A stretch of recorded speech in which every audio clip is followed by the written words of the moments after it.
Salam sejahtera bagi kita semua, tabipun. Dari rakyat, oleh rakyat, dan untuk rakyat. Itulah intisari dari demokrasi. Melalui pemilu, suara masyarakatlah penentu siapa yang menjadi pemimpin yang mereka mau. Hak demokratis masyarakat harus dijaga dan didata. Apalagi menjelang pemilu kada di bumi Anda jama yang sebentar lagi akan digelar. Jangan sampai data pemilih tidak kelar, lalu penyelenggara berkelakar bahwa kami sudah mengakomodir, giliran minta keterangan malah mangkir. Validasi data harus sesuai dengan fakta, dan itu perlu kerjasama antar pihak penyelenggara dan masyarakat yang memiliki kesadaran bahwa partisipasi adalah kunci tegaknya demokrasi di negeri ini. Jangan sampai hak suara kita di pilkada terbuang, lalu menghasilkan pemimpin yang tidak kita inginkan. Saya Atma Fiji Izzati, inilah Bincang Demokrasi.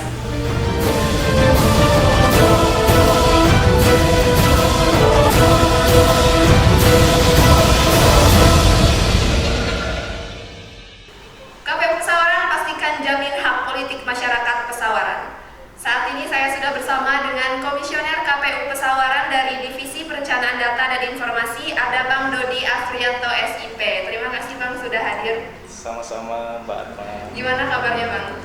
Alhamdulillah sehat. Sepertinya ini makin gagah aja nih Bang menghadapi pilkada di 2020. Alhamdulillah, terima kasih pujiannya Mbak Atma.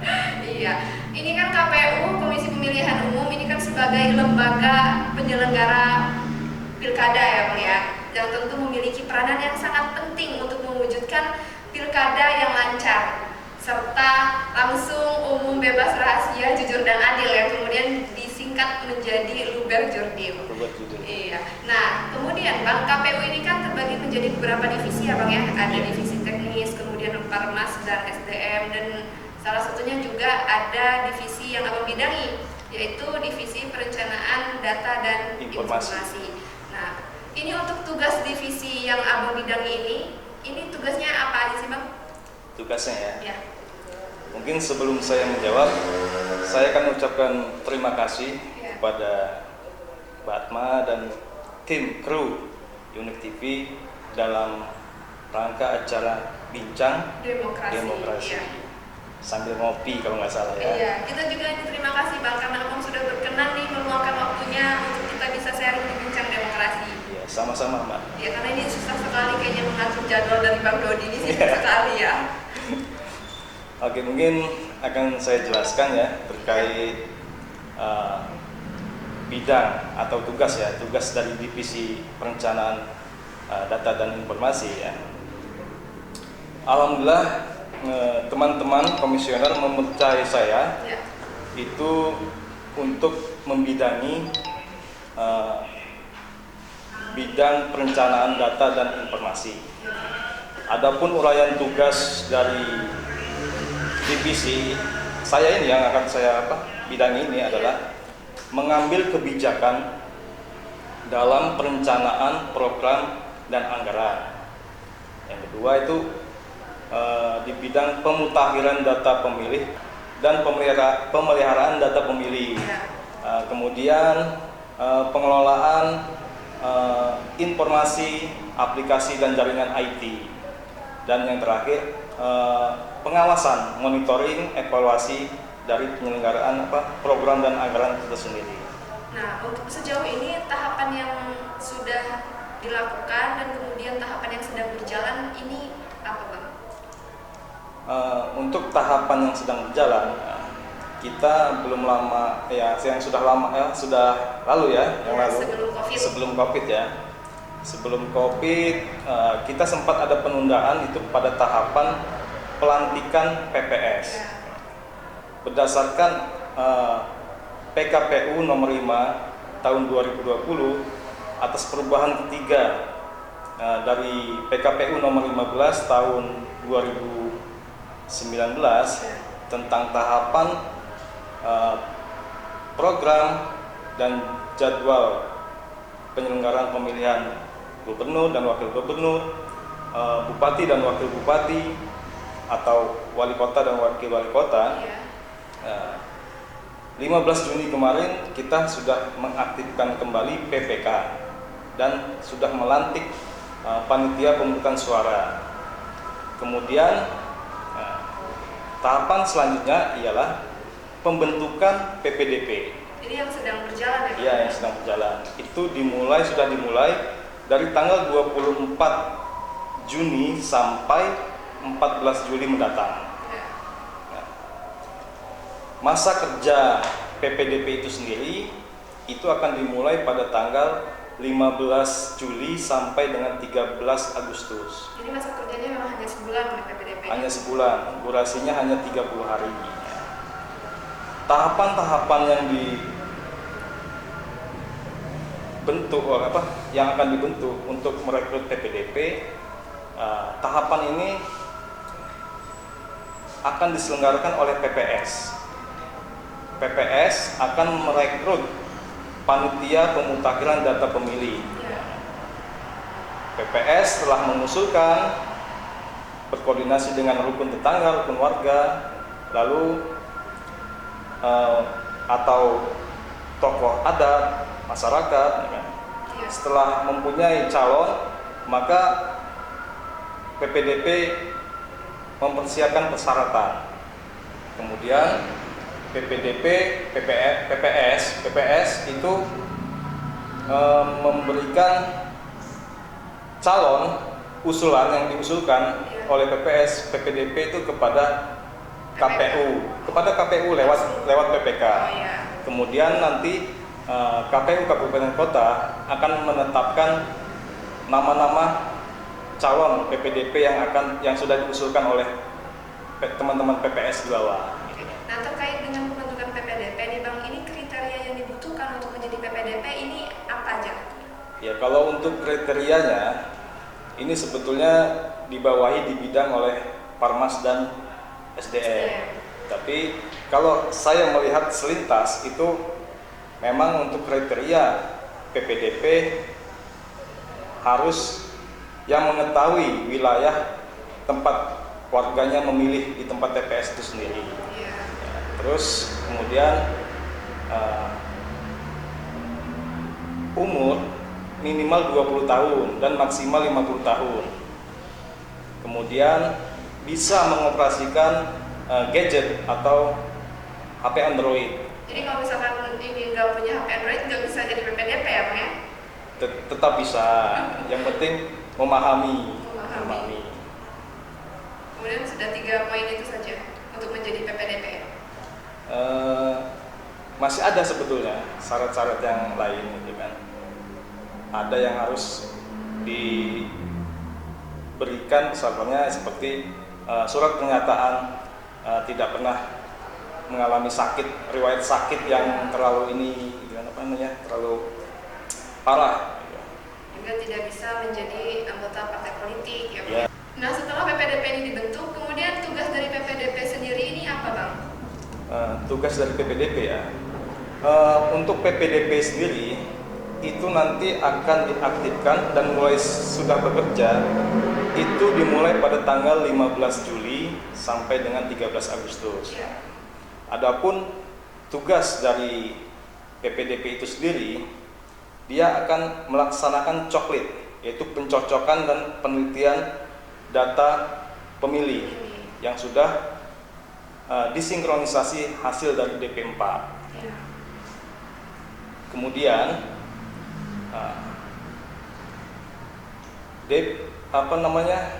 PPDP harus bekerja dari rumah ke rumah, door to door nantinya. Jadi tidak ada lagi cerita PPDP bekerja di rumah atau yang mengerjakan orang lain. Nah, ini kalau misalkan di lapangan nih Bang, ketika PPDP ini bertugas door to door untuk memastikan bahwa benar di data itu benar orangnya ada. Nah, kalau misalkan seandainya orangnya yang sedang tidak di rumah, lagi di sawah, ini gimana nih Bang? Nah, untuk menyiasati hal tersebut, PPDP dapat mengulangi kembali menyambangi rumah yang akan dicoklit itu sendiri.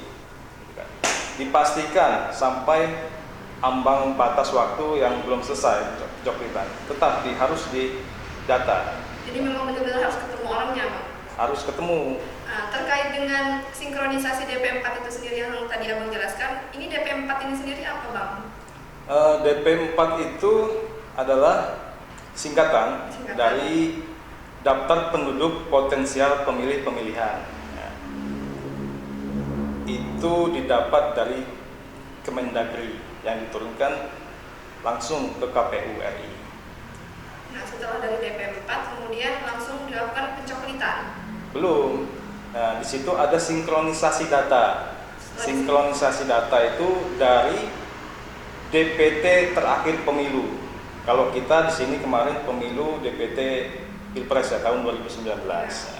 Nah, kriteria dari calon pemilih itu apa aja, Bang? Kriterianya. Kriterianya.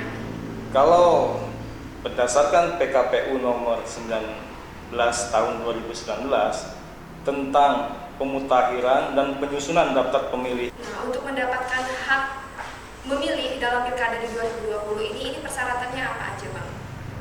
Untuk syaratnya ya, di dalam PKPU 19 tahun 2019 tentang pemutakhiran dan penyusunan daftar pemilih, ya. Di penjelasan di pasal 5 gitu kan, untuk mendapatkan hak memilih, warga negara Indonesia harus terdaftar sebagai pemilih. Dari penjelasan itu maka harus masuk syarat. Ya.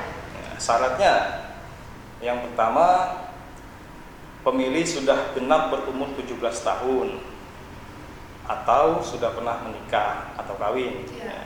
Kedua, tidak pernah dicabut hak politiknya atas dugaan tuntutan pengadilan. Ya. Yang ketiga, berdomisili di tempat wilayah pemilih dengan menunjukkan kartu identitas penduduk elektronik. Ya. Atau surat keterangan yang dikeluarkan oleh Disdukcapil setempat. Kemudian tidak menjadi anggota TNI atau Polri. Nah, terkait akurasi dari pemutahiran data, terkait dengan akurasi pemutahiran data pemilih di Bang ya. Ini kan tentu menjadi hal yang sangat krusial karena ini juga menentukan bagaimana tegaknya demokrasi di negeri ini. Karena partisipasi politik ini kan tentu menjadi tolak ukur dari kinerja KPU itu sendiri. Nah, kemudian Bang, jika seandainya dari petugas PPDP ini sendiri tidak melakukan pencoklitan yang benar di bawah, atau bisa saja keadaannya yang melakukan pencoklitan ini bukan dari nama-nama hasil dari surat keputusan Komisi Pemilihan Umum. Nah, ini dari Divisi Perencanaan Data dan Informasi sendiri ada upaya tidak Bang untuk memastikan bahwa pencoklitan yang dilakukan oleh PPDP ini benar-benar dilakukan dengan baik gitu. Terima kasih.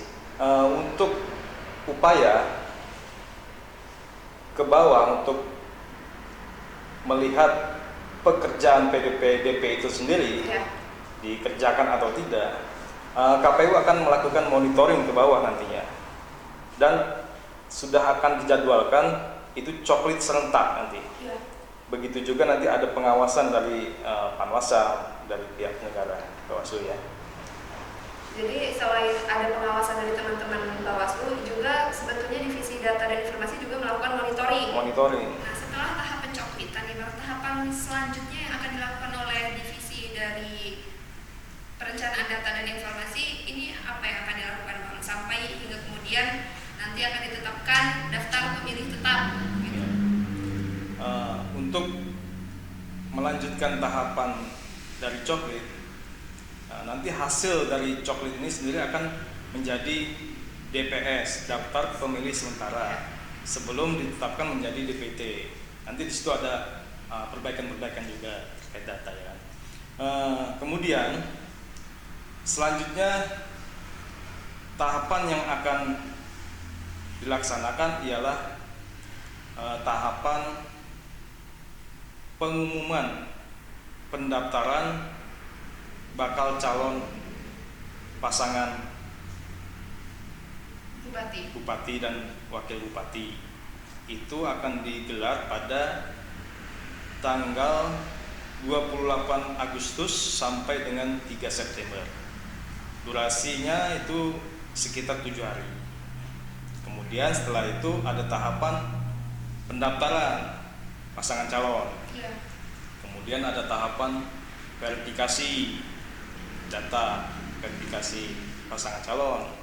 Kemudian penetapan pasangan calon, ada pengundian nomor urut pasangan calon. Kemudian ada masa kampanye, ada sampai pemungutan suara. Lebih jelasnya lagi itu terlampir semua tahapan-tahapan itu pada PKPU nomor 5 tahun 2020. Nah, sejauh ini Bang, hambatan atau kesulitan Abang dalam menjalankan tugas di Divisi Perencanaan Data dan Informasi ini ada nggak Bang? Kesulitannya ya? Kesulitan. Kesulitannya mungkin yang pertama adalah tentang pemutakhiran data ini sendiri, pada saat sinkronisasi untuk pemetaan TPS gitu kan, karena beberapa hari yang lalu itu ada penambahan daftar pemilih pemula dari Kemendagri. Ini kan artinya akan disusun lagi per TPS, karena kita juga sudah memplenokan jumlah TPS di Kabupaten Musyawarah. Ya. Kemudian Bang, salah satu permasalahan utama yang sering kali muncul itu ada data ganda, kemudian ada juga daftar pemilih yang tidak ada di daftar pemilih tetap. Nah, ini untuk mengantisipasi atau kemudian meminimalisir adanya data yang ganda, ini upaya apa nih Bang yang bisa dilakukan? Ya.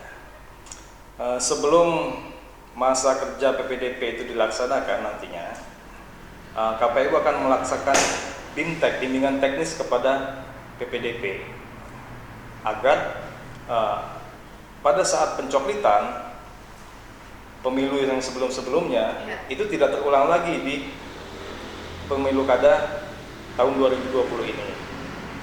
Memang biasanya masih banyak data ganda NIK, itu karena pemilih yang sudah pindah domisili tidak transparan atau tidak proaktif dalam melaporkan ke bagian administrasi pendudukan. Ya, karena sering sekali terjadi nih Bang, ketika kita merefleksikan dari pemilu-pemilu sebelumnya ya, ini banyak juga orang yang sudah meninggal, sudah tidak ada, ini ternyata di DPT masih terdaftar. Nah, ini kesalahan ini ada di mana Bang? Sebetulnya itu kesalahan pada saat pencoklitan, kurangnya koordinasi antara PPDP dengan PPDP yang lain. Misalkan ditemukan pemilih yang beda kecamatan, akan tapi pemilih ingin memilih di tempat pemungutan suara di mana dia berdomisili. Harusnya jika berbeda pada saat PPDP mencoklit, ini bukan NIK pada kecamatan sini, harus koordinasi dengan PPDP yang ada di NIK itu tersebut. Oke, ini artinya PPDP ini memang harus koordinasi dengan PPDP yang lain ya Bang ya, untuk menghindari data ganda yang akan terjadi. Nah, terakhir Bang, untuk menjamin dari hak pilih masyarakat, ini tentu KPU membutuhkan dukungan dari semua pihak agar tugas-tugas yang diberikan kepada KPU ini bisa berjalan dengan lancar. Nah, harapannya Bang kepada seluruh elemen masyarakat terhadap pilkada yang akan dihelat di 9 Desember mendatang. Harapan dari KPU ini sendiri tentunya mengajak semua elemen masyarakat, baik itu pemangku kepentingan, teman-teman media, kemudian tokoh pemuda, tokoh adat, harus proaktif dalam tahapan pemutakhiran nanti yang akan dilaksanakan pada tanggal 15 Juli sampai 13 Agustus oleh teman-teman kita PPDP, agar pemilih dapat didaftarkan menjadi DPT sehingga tidak ada lagi pemilih yang tidak terdaftar. Kemudian saya juga berharap kepada penyelenggara di tingkat PPDP. PPDP ini kan adalah ujung tombak dari demokrasi pemilihan. Jadi maka PPDP harus benar-benar bekerja semaksimal mungkin dalam pencoplitan agar pemilih yang ada di Kabupaten Sawarna benar-benar masuk dalam DPT supaya pemilu kada serentak ini dapat berjalan sukses, lancar, aman dan damai. Amin. Oke, semoga apa yang menjadi harapan dari Bang Dodi Afrianto ini bisa terwujud dan semoga tetap diberikan kesehatan serta nafas yang panjang Bang untuk menjalankan tugas dan amanah demokrasi ini ya. Terakhir, penting untuk memastikan bahwa daftar pemilih ini akurasi. Sebab perselisihan di masyarakat terkait dengan daftar pemilih yang tidak absah atau tidak akurat ini menimbulkan tingkat kepercayaan dari masyarakat kepada penyelenggara pemilu ini menurun. Nah, kesohihan terhadap daftar pemilih yang akurat ini tentu dapat mengakhiri polemik dosa warisan problem elektoral yang disebabkan dari daftar pemilih yang tidak akurat yang terjadi sebelum-sebelumnya. Saya Atma Fuji Izati beserta tim